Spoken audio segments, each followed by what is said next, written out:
In 1960, this man won the largest lottery prize in Australia. The value of the prize was $5 million, considering the value of money today. At that moment, the whole world was filled with joy. But this joy did not last long. It quickly turned into unparalleled misery, to the point that this man will later wish he had never won this award in the first place. Our story takes place in Australia, specifically in its largest cities. Sydney City. The most famous landmark in Sydney is the famous Opera House. In 1960, the Opera House was still under construction. The cost of building it was very high. Therefore, the city municipality decided to organize lottery competitions. It contributes to financing the construction of the Opera House. People were accepting this type of competitions with unprecedented greed. They buy millions of tickets. Hopefully, there will be the lucky winners of the grand prize. They dreamed of getting rich quickly. They imagined how their lives could change overnight. But the chance of winning these competitions,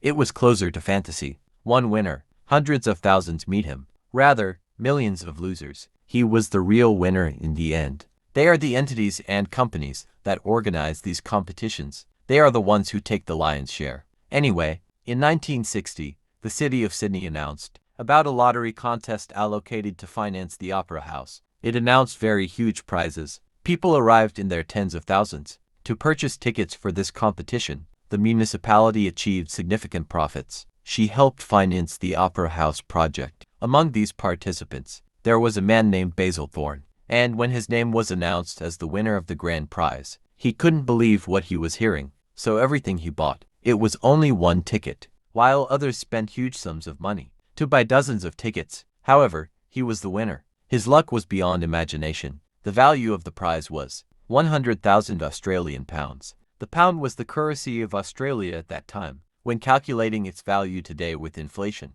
it is equivalent to about $5 million.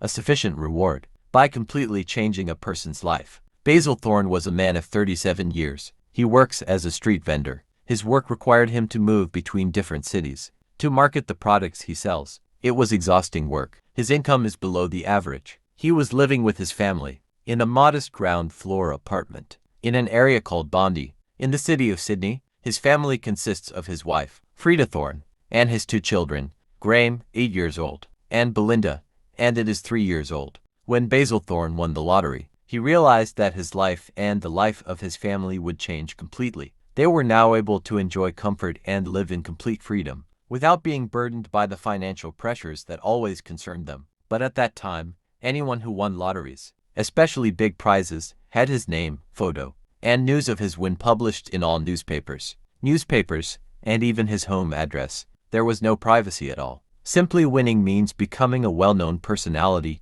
who appears in newspapers, television, and everywhere, as if privacy no longer existed. Of course, this had bad consequences. Suddenly, Basil Thorne found people flocking to him from all directions. Journalists were knocking on his door day and night. Neighbors and acquaintances began trying to get closer to him, and even relatives he had not seen for many years appeared and suddenly returned to communicating with him. Charitable institutions and societies also began to contact him constantly, asking him to donate even a small portion of his huge prize. The life of the man and his family became turned upside down after their name spread everywhere. However, Basil Thorne was not much concerned, as his joy at winning was far greater than his annoyance at the inconveniences, which he considered minor compared to the size of the prize. He and his wife were sitting down to think and plan how they could use this money to improve their lives. They decided to take their time and plan things calmly, because they knew that many lottery winners act rashly. Some of them leave their work immediately. Some of them buy everything they can think of, and some of them start distributing money without an account, only to suddenly find themselves back at zero, or in a worse situation,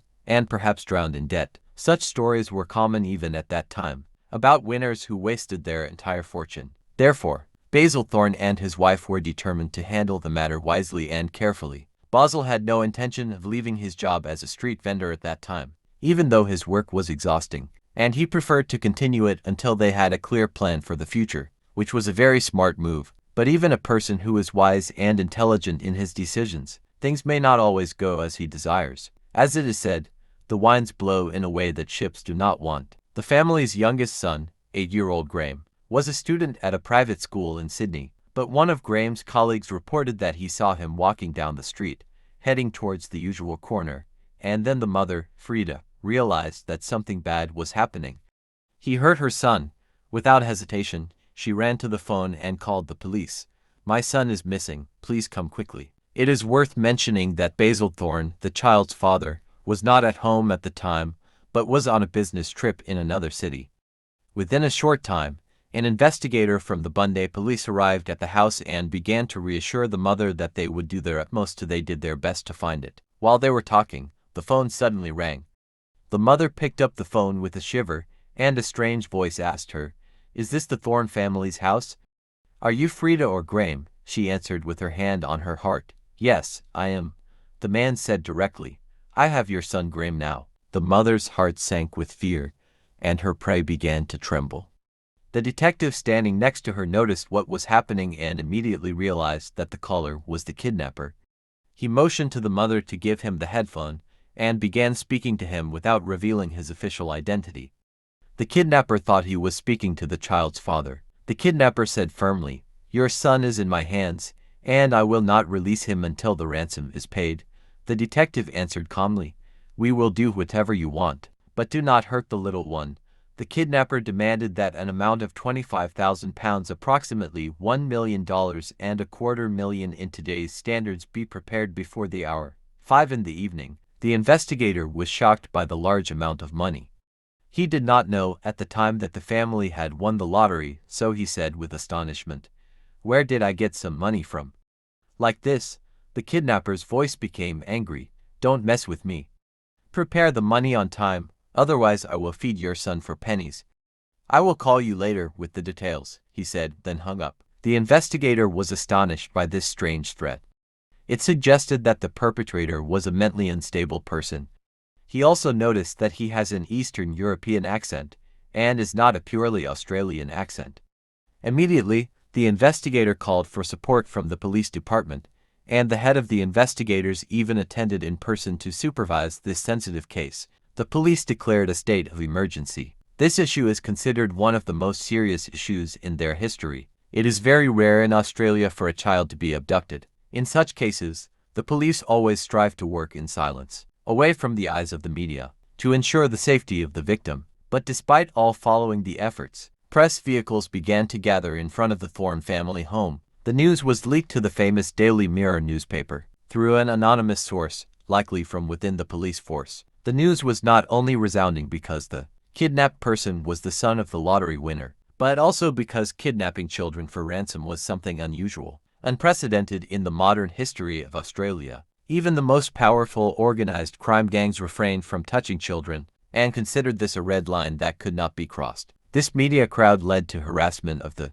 investigators and increased the complexity of the situation. The police feared that the kidnapper would become frightened by the excessive attention and cut off contact or abandon the matter altogether. The plan was to give him an opportunity to disclose his demands secretly, but the press preceded everyone else, and the Daily Mirror newspaper published in its evening edition printed a huge propaganda poster that read in bold print, "I'll feed him to the sharks," in keeping with the kidnapper's threat. After several hours had passed, the kidnapper called again and spoke with the same investigator, where he ordered him to distribute the ransom money among 3 bags and prepare them for delivery at 5 o'clock in the evening, without giving any additional details about the meeting place. Then he cut off contact. The appointed time came and the kidnapper did not call again. It seems that when he saw the huge uproar in the newspapers and on television, and saw everyone talking about the crime, he was overcome with fear and decided to disappear and cut ties with the family.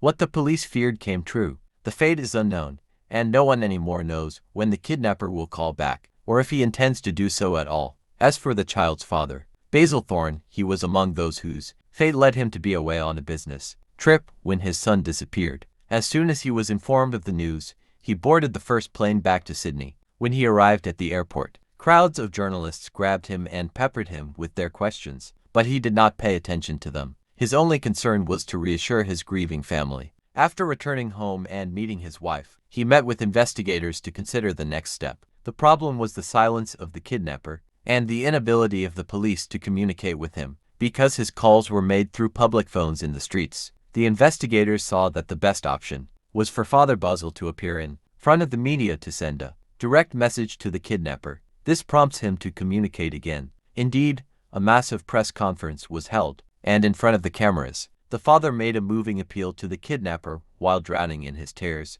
Since day one, the police launched a massive search operation that included every corner in the city of Sydney. The investigators were motivated by strong paternal affection, and the matter was not limited to the security men, but rather the entire Australian people rose up to help. Everyone was following developments closely, as if the missing child was the son of every family in the country, and a heavy cloud fell over society. Eat it. The authorities issued a comprehensive circular and imposed close control on main roads, airports, and ports. The matter reached its peak when organized crime gangs participated in the search operation. The leaders of those gangs sent their men into the streets to track down the kidnapper. There were fears among the police that these gangs might kill the kidnapper immediately after finding him without trial. But this fear did not. It will be a priority then. The ultimate goal was to return the child safely, whatever the cost. Everyone's top priority was finding the child. If the gangs preceded the police to him and attacked the criminal,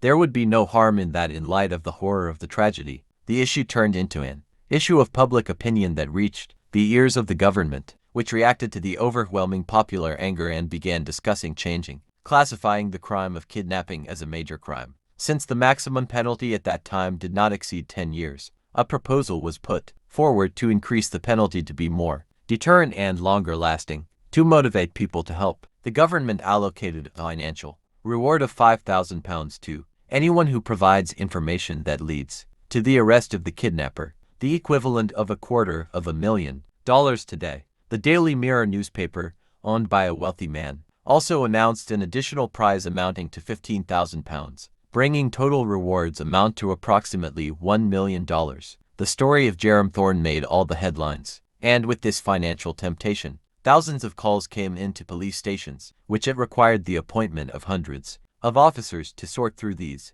reports and investigate their veracity. At this early stage, interesting evidence has emerged, where some residents of the Bondi area reported seeing a suspicious man who was sitting in a garden directly overlooking the Thorne family home. His sightings were not fleeting, but rather occurred several times in the days preceding the kidnapping, and he deliberately hid his facial features behind a newspaper, as if he was monitoring the place carefully. Witnesses described the man as middle-aged, with serious features, his face broad and slightly full, with thick eyebrows and hair. His blackness began to recede from his head, and he was wearing a formal suit. When the police asked the Thorne family if they had seen a person with these descriptions, the mother immediately remembered Frida.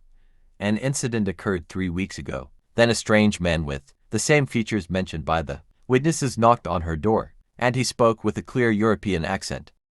The trick of the strange visitor and the blue Ford thread. The strange man told the mother that he was looking for a person called Mr. Bugner, and she replied that there was no one with that name in this place. The house, and perhaps its address, was wrong. The man apologized and quickly left. After the police searched for this name, it became clear that there was no person named Bogner in the entire area, which confirmed to the investigators that this visit was only a pretext for the kidnapper to inspect the house, especially since he had a European accent. It exactly matched the caller's tone of voice. Then a new and important witness emerged from the neighborhood's residence. He reported that on the morning of the kidnapping, while he was passing his car near a house, the Thorne family saw a blue Ford Custom Line car, model year 1955. The car caught his attention because it was standing at the corner of an intersection in a way that obstructed traffic. When he looked at the driver, he saw a man with the same description as before, with a full face, thick eyebrows,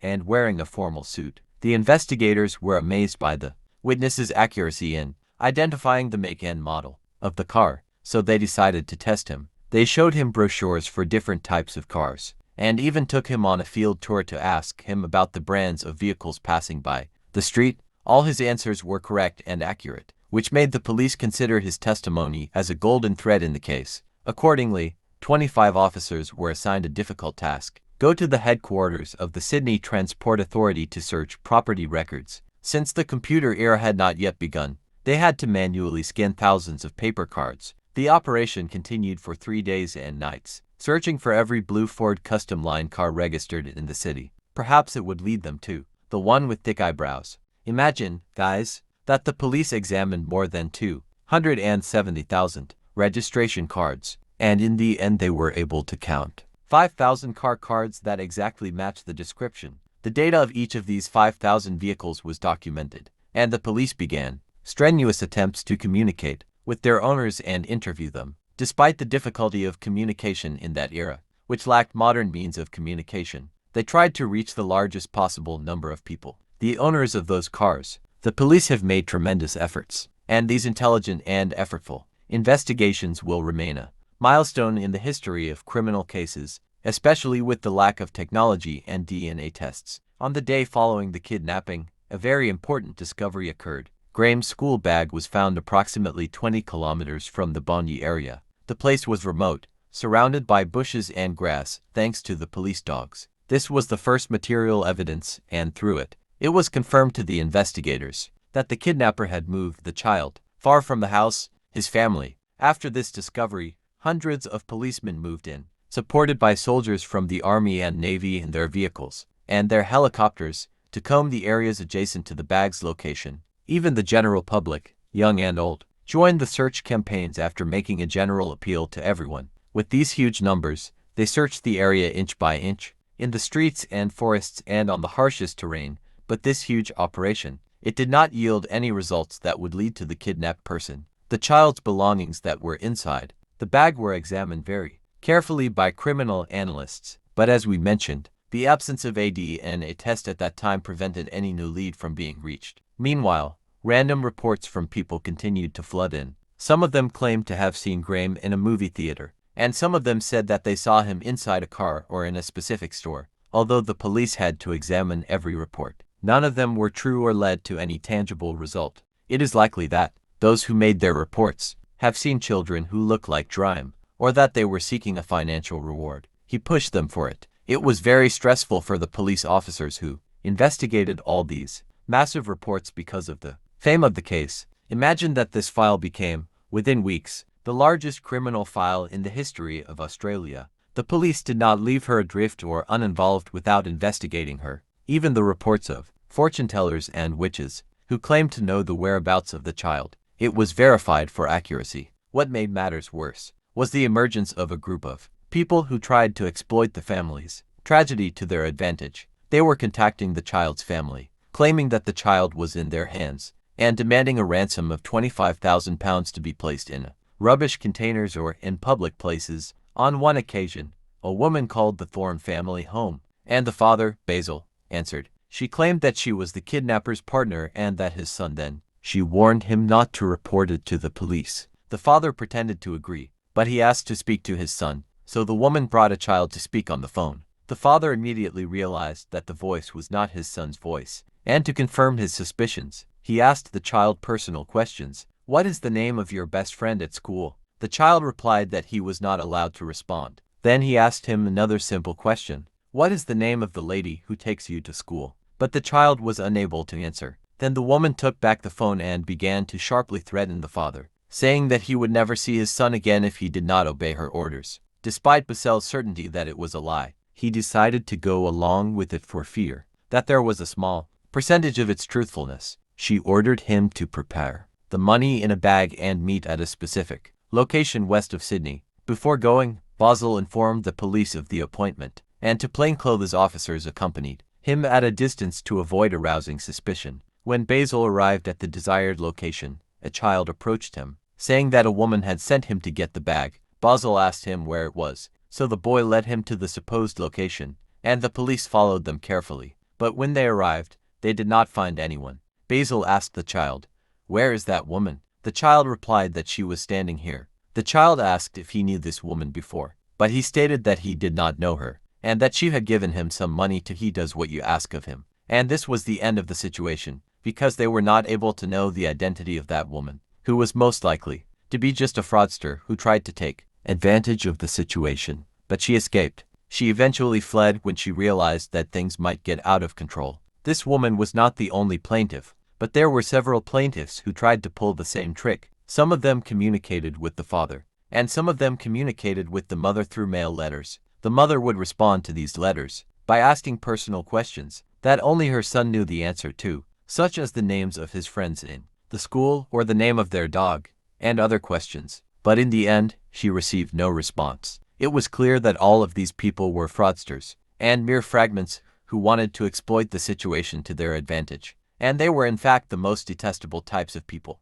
Every call that came gave the father and mother new hope for the return of their son, but they quickly became frustrated when they discovered that the caller is just a pretender or an impersonator. The original kidnapper, who had a European accent and threatened that he would feed their son to sharks, did not want to contact them again. There is no certain reason for this, but perhaps when he saw the momentum and confusion that the issue had caused throughout the country, he decided disappearing for a while until things calmed down. Or at least that is what the parents expected. The father and mother were still holding out hope that he would call back. If not today, then it was certain that he would in the coming days. Otherwise, what was the purpose of everything he did? Why did he kidnap their son? However, on the 16th of August of the year 1960, that is 7 weeks after the kidnapping of Jerome, something happened. A major discovery that changed the course of everything. A group of children were playing in an empty space in an area called Seaforth, which is a suburb in the north of Sydney. This piece of land was an empty space in which some shrubs and herbs grew. And there were rocks, some of them large. Since this land was close to their homes, these children always used it as a playground. On that day, while they were playing on some rocks, one of them noticed a mat rug or quilt wrapped around a body, small and hidden under the edge of one of the rocks. The children approached the mattress, touched it with their hands, and felt that there was something under it, but they were afraid to reveal the cover. So the children decided to return to their homes and tell their families about the matter. Some parents gathered and decided to go together to explore this strange object lying under the mattress with extreme caution and without moving it from its place. They began to reveal what was inside it very slowly, and here the shock occurred, where their eyes saw small human feet wearing small shoes. Immediately, they left the mattress and quickly called the police. The authorities arrived, and after completely removing the cover from the body, it was confirmed that the body belonged to the child, Basil Thorne. A state of astonishment and denunciation prevailed. Why did the kidnapper kill the little boy? What is the purpose of that? Murder here seems completely illogical. The body was found under the edge of a rock in a semi-deserted area, but it was surrounded by residential neighborhoods, which made its discovery a matter of time, nothing more. The police combed the place looking for any evidence left by the killer, and the body was photographed from all angles before it was transported to a forensic doctor. The forensic report revealed that Graham suffered a skull fracture, and that the cause of death was caused by repeated blows to the head. In addition to being exposed to suffocation, the most difficult task awaited the investigators, which was to inform parents Paz and Frida of their son's inevitable fate. But before they arrived, the news had preceded them on the television screens, and the mother collapsed in grief at the loss of her pleasure. The family was not alone in suffering, but the hearts of the entire Australian people were broken. Everyone was clinging to the hope of his return after paying the ransom. This tragic end aroused the passion of the policemen, who were determined to attack this sinful criminal. Forensic experts began to examine the sheet in which the body was wrapped very carefully, using small tweezers to extract any thread that might lead them to the truth, whether it is a hair, a speck of dust, or even the clippings of a fingernail. As we mentioned, there was no DNA technology at that time, but investigators relied on accurate microscopic analysis. Their eyes fell on brown hair on the tablecloth, and it was sent to biologist Dr. Cameron Crump. After careful examination under the microscope, the doctor determined that this hair belonged to a Pekingese dog. Although some investigators doubted the possibility of determining the species with such accuracy, the doctor remained confidently insisting on his result. Absolutely. In a related context, Dr. Joyce Viscari, a specialist in botany, was assigned the task of analyzing the remains of leaves and suspended weeds. With the mattress, the doctor concluded that there are two types of plants that do not grow in the wild, or in the vacant lands in which the body was found, but rather ornamental houseplants belonging to the cypress family. What was interesting was that these two species were rarely planted together in one garden, so finding a house that brought them together was like finding the killer. The doctor did not stop at this point, but rather examined the mold found on the child's shoe, and it turned out that he was approximately 7 weeks old. This is the same period that has passed since his disappearance. This conclusive evidence proved that the kidnapper killed Jerome a very short time after the kidnapping, perhaps on the same day, which is important. He astonished the investigators. How could a criminal demanding a ransom kill the person he would trade for so quickly? Conclusive evidence also includes those particles of soil that tend to be pink in color. After presenting it to geologists, it became clear that it is not natural soil, but rather a building mixture mortar used to lay bricks. Traces of this pink mixture were also found on the child's clothes, which painted a picture of the crime scene, a house with a garden in it. It has rare cypress plants, is inhabited by a Pekingese dog, and is surrounded by walls built in that pink mixture. After completing this forensic evidence, the police were able to draw an accurate picture of the house they were searching for. The kidnapper's house must have a garden that contains two rare types of cypress plants, and the mortar for its construction must be pink in color. As its owner owns a blue Ford Custom Line car and owns a brown Pekingese dog, all of these specifications were published in newspapers and on television, which led to an influx of reports to police stations. Among these reports, a name emerged that was circulated frequently, where some residents of the Colintref neighborhood in Sydney reported about a neighbor of theirs who met all the conditions. He had a blue car and a brown dog, and his garden was decorated with strange plants, and the mortar in his house was pink. Totally. Most important of all, this man left the house with his family on the same day the child was kidnapped, and has not been seen since that time. This man is called Stephen Bradley. According to the testimony of the neighbors, his wife, Magda, left with their 3 children in a small bus taxi that morning, while he stayed at home and did not even come out to say goodbye to them. The investigators quickly investigated his record, and it turned out that he was an immigrant from Hungary, who arrived in Australia in the year 1950. This explains the Eastern European accent that the investigator noticed in the kidnapper's communication. The security team immediately went to the house equipped with samples of rare plants, only to discover that Bradley had sold the house before weeks.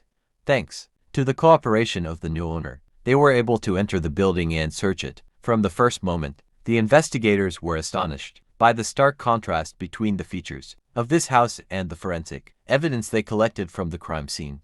The features matched amazingly. The 2 cypress plants, which rarely meet in one garden, were decorating Bradley's house. In the garage, investigators found that the bricks were fixed with pink mortar, exactly matching the soil particles that were found in the location of the crime. The matter did not stop there. Rather, they found a small piece of fabric on the floor. They immediately realized that it was part of the blanket in which she had been wrapped, the corpse of the little one. As for the blue Ford car, it was confirmed that Stephen actually owned it with its exact specifications, but he sold it to someone another to hide its impact. Investigations revealed that the family moved to an apartment in the Manly area on July 7, 1960. That was the same day the kidnapping occurred, which raised investigators' suspicions about the extent of the advanced planning for this operation. The police went to that apartment, but they found it completely devoid of any trace of the Bradley family. While combing the surrounding area, and among the piles of waste, they accidentally found a photographic camera film,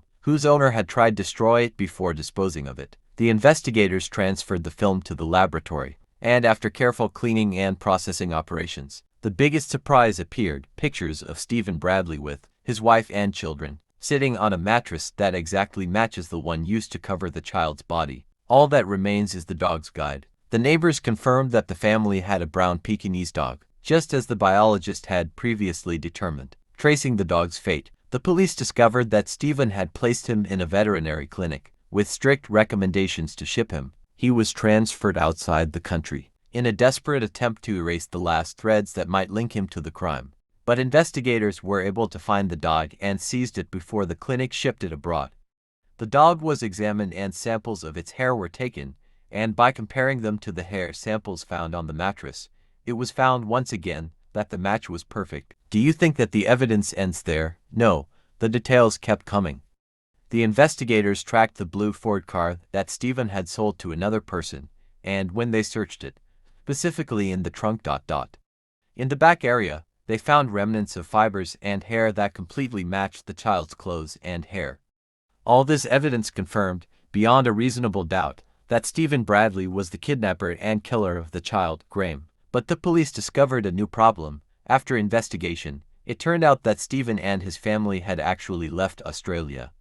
This explains the reason for his desire to ship the dog abroad, as it seems that he felt that the investigators were putting pressure on him, so he decided fleeing. Stephen and his family left Sydney by sea on a ship called the Himalaya, which was heading to London. The police immediately contacted the ship's captain, who ordered his men to monitor Stephen carefully and without arousing his suspicions until the flight arrives at its next stop, which is the city of Colombo in Sri Lanka. The Australian authorities quickly coordinated with their Sri Lankan counterparts, asking them to arrest this dangerous criminal immediately. The ship docked. Indeed, the Sri Lankan authorities responded and arrested Stephen Bradley as soon as he arrived. The Australian authorities hoped that he would be extradited quickly, but Stephen denied the accusation, claimed innocence, and made his wife and his 3 children continued their way to London, while he remained to resist his extradition, taking advantage of the lack of agreements to exchange criminals between Australia and Sri Lanka at that time. The situation remained legally unresolved for a while, and a legal battle broke out that lasted for weeks with the intervention of lawyers. In the end, and specifically on the 18th of October 1960, the Sri Lankan judiciary responded to the extradition request, and Stephen was extradited, Bradley to the Australian authorities. 2 of the most prominent investigators in the case, Harry Bateman and Detective Doyle, were dispatched to Sri Lanka to receive the criminal, Stephen Bradley, and return him to Sydney. Bradley was transported on board a regular passenger plane, and although he was handcuffed, the investigators were watching him with complete vigilance. Throughout the trip, Detective Harry Bateman had exceptional skill in luring criminals to confess. He would approach them intelligently and make them feel that he understood the psychological motives they were experiencing, and then he would begin to shed light on the gravity of their sin, to awaken their consciences. During that long journey, he engaged in a quiet dialogue with Stephen, until he was able to gain his trust, which pushed the latter to collapse, and confessing everything he had done. News of Bradley's arrest spread like wildfire,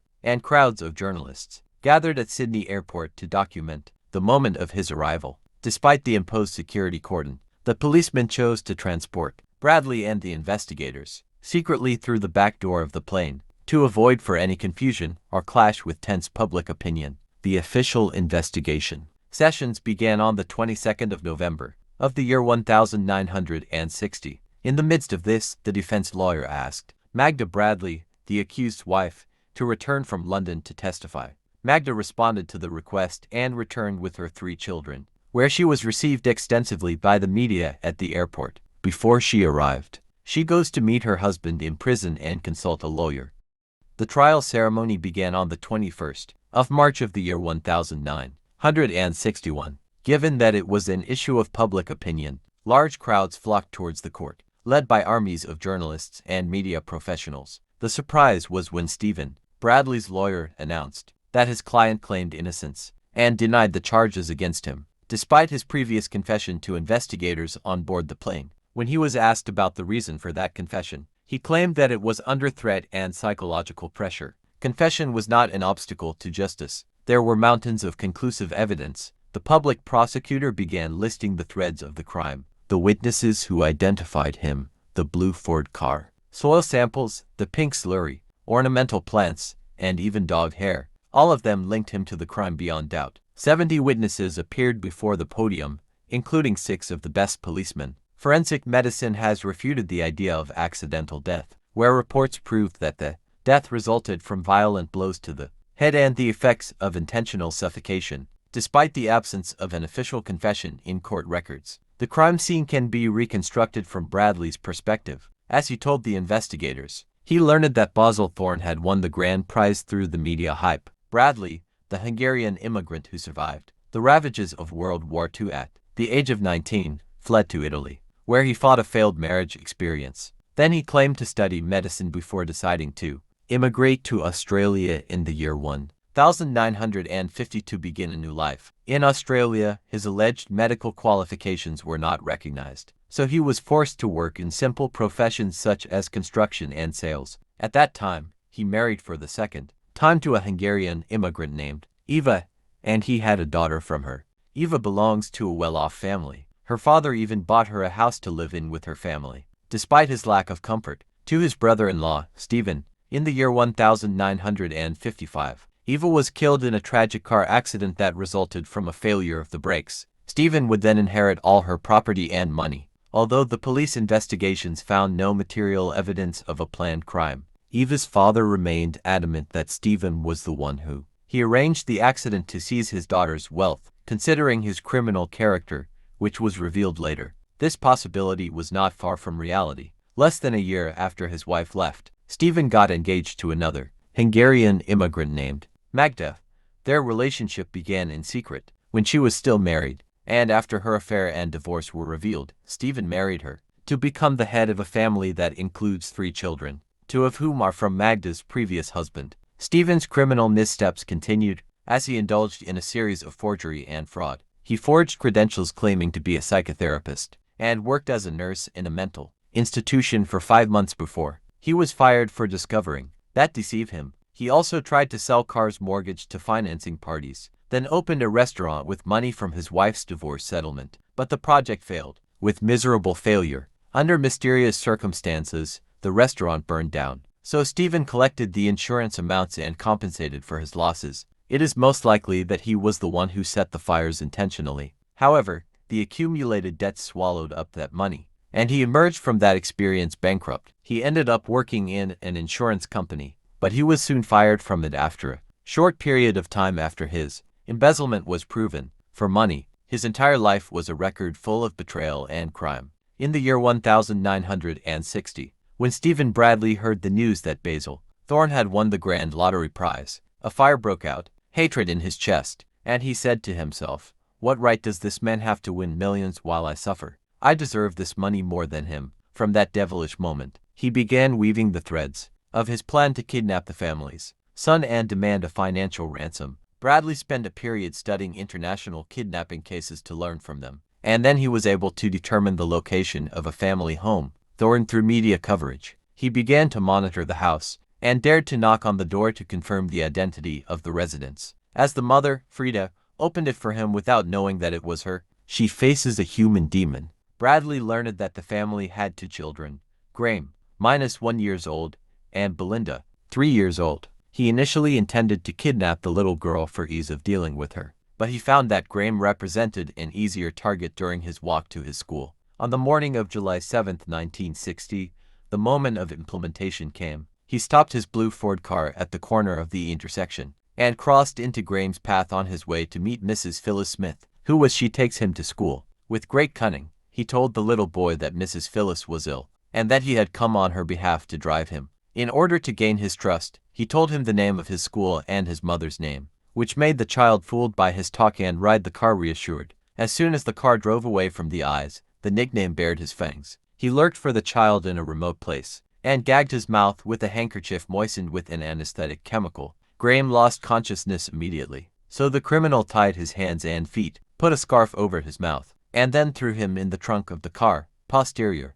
From there, he drove his car a long distance, before stopping at a public telephone to make his first call home. The mother responded to him, and then the investigator spoke to him on the basis that he was the father. After the call ended, Stephen returned to his car and headed towards his house. He had planned in advance to evacuate the house that day, as he claimed to his wife, Magda, that they would move to a new residence, making excuses to convince her. In fact, the wife and children left in the morning in a small bus, while he remained under the pretext of waiting for the furniture transport company's workers. When Bradley arrived with little Graham, the child was still locked in the trunk of the car inside the garage. Meanwhile, the transport workers arrived, and he issued strict instructions to them not to approach the garage at all, which the workers confirmed. Later in their testimonies, they pointed out his noticeable tension and suspicious behavior. While the workers were busy, Stephen would check on the child from time to time. When he felt that the little boy was beginning to regain consciousness, he anesthetized him again with a tissue moistened with the chemical. But as time passed, the anesthetic ran out and its effect faded. So Graham began to resist and tried to scream for help. Here, the criminal lost control of the situation, for fear that his situation would be exposed in front of the workers who were hearing strange noises coming from the garage. He took an iron rod and fell with it on the child's head several times with the intention of silencing him and rendering him unconscious. After the workers left, Stephen returned to check on his victim, only to find that Graham had died from his injuries. The killer was terrified, and he realized that the ransom plan had ended, and that his only concern now was to hide the crime. He wrapped the body in a household mattress, then moved it to throw it under a rock in an empty lot in the Seaforth area. He deludedly thought that this deserted place would keep its secret for a long time, ignoring the fact that that square was a favorite playground for children, the neighborhood, and he quickly threw Graham's school bag in a remote area in the woods to mislead the investigation. Then he sold his blue Ford car and his house, and moved with his children to their new apartment. But when he realized that the grip of justice was beginning to tighten around his neck, he decided to flee the country. So he arranged a ship trip that will carry him to London. Despite his continued denial until the last moments of the trial, the evidence was stronger than any denial. The trial lasted only 9 days, and ended with Stephen Bradley being convicted of kidnapping and murder, and a verdict was issued. He was entitled to life imprisonment. As soon as the judge pronounced the ruling, shouts of applause and joy rose inside and outside the court. The criminal received his just punishment. Although Basil and Frida Thorne saw justice served, nothing in the world could compensate them for the loss of their son. As for Stephen Bradley, he died behind bars after a heart attack in the year 1968. At the age of he has turned 43 years old. And this is news that was received with satisfaction on the Australian street. This case had an important legislative impact, where a new law was enacted that grants winners of major lottery prizes the right to protect their identities and to refuse to publish their names or pictures in the public domain, the media, to protect them from the ambitions of people like Bradley. Here we reach the conclusion of our painful story. If you liked the story, do not forget to support us by liking, subscribing to the channel, and activating the notification bell to receive all new updates.